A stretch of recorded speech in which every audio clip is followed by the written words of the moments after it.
9 meters. Remember short control bursts. That was 10 years ago. 8 meters. 7. So it was actually a way to draw people in, as opposed to alienating people, no pun intended. 6. 5 meters, man. 4. What the hell?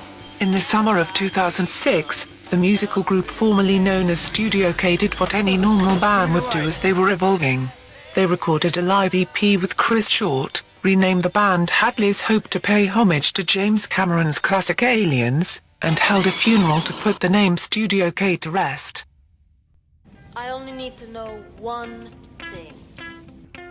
I started writing music on cassette tapes, like in my bedroom, like a lot of people did in the late 90s, the mid 90s, late 90s.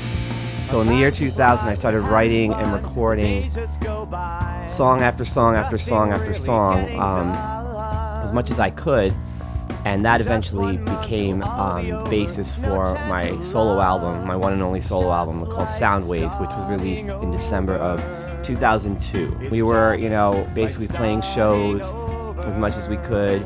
We were writing songs. We were doing a lot of songs, I think, at the time that were from my solo, like we were doing some solo album type songs, but we were also writing new songs.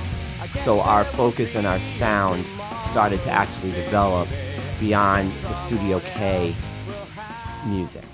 Well, that's great. That's just fucking great, man. It was decided that with a new drive and direction, a new name would be needed. A mutual love for James Cameron's Aliens was all it took to begin the search, and it was quickly decided upon. Hadley's Hope, the name of the colony on LV-426.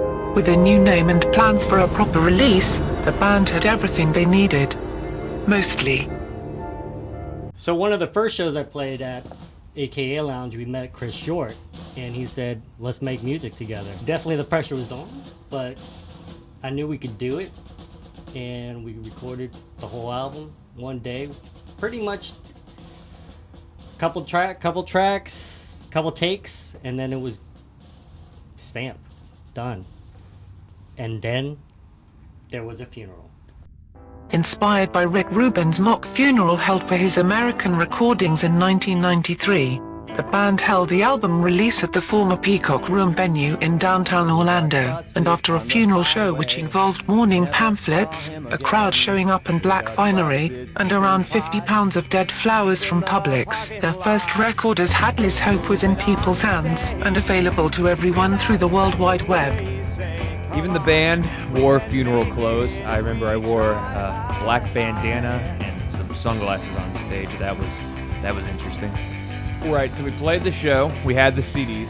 When we came to the venue, we walked through the door as Studio K, and we walked out as Hadley's Hope. Absolutely badasses. The reference to Aliens and LV-426, as time went on, we would find fans and people would go, oh, I get it, I get what your name is. I was an absolute fan. So when that idea came from Kyle, I was like, amazing! As the years went on, we gained fans from places, from all over the world, even remote places. Like, we have fans in Tasmania, we have a fan in Norway, we have a few fans in Norway, and it feels absolutely great to be able to be doing this 10 years later with bandmates that I've had for 10 years. Christian and Kyle. I mean, we've been doing this for 10 years. The story of Hadley's Hope continues on. In the years following LV-426, they have released 5 albums through various means of distribution. As of the summer of 2016, Hadley's Hope are deep into the recording of entirely new songs, including the 10th anniversary single, which is known as Cage. There is a great big beautiful tomorrow lying ahead for Hadley's Hope thanks to people like you. Thank you for a decade of progress. Thank you for building better worlds. Transmission terminated.